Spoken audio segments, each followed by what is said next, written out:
এক রাজা একটি কুকুরকে সঙ্গে নিয়ে নৌকা ভ্রমণে বের হলেন। সেই নৌকায় অন্যান্য যাত্রীদের সঙ্গে একজন দার্শনিকও ছিলেন। কুকুরটা খালি অস্থিরতা করতেছিল এবং লাফালাফি করছিল।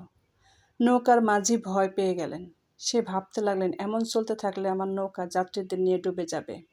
কিন্তু কুকুর তার স্বভাবজাত প্রকৃতির কারণে কিছুতেই থামছিল না। এরকম পরিস্থিতি দেখে রাজাও খুব রাগ হয়ে গেলেন। কুকুরকে শান্ত করার জন্য কোনো উপায়ই তিনি খুঁজে পাচ্ছিলেন না।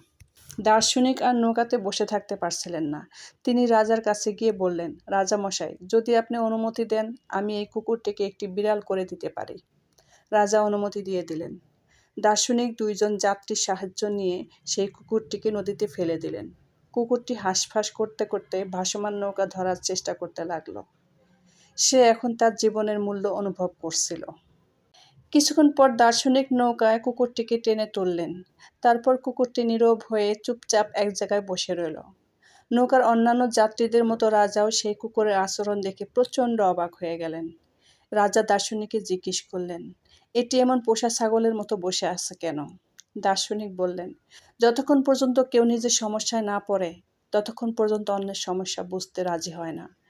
এই কুকুরটি যখন জলের ক্ষমতা ও নৌকার উপযোগিতা এবং নিজের ক্ষমতার সীমাবদ্ধতা বুঝতে পারল, তখনই সে চুপ করে বসে গেল। শিক্ষণীয়, আমরা মানুষরা ঠিক এরকমই। নিজেদের অহংকার ও দাম্ভিকতার আমরা অন্যদের জীবনকে অতিষ্ঠ করে তুলি। যখন নিজেদের ক্ষমতা এবং ক্ষমতার সীমাবদ্ধতা বুঝতে পারি, তখনই আমরা চুপসে যাই, তার আগে নয়।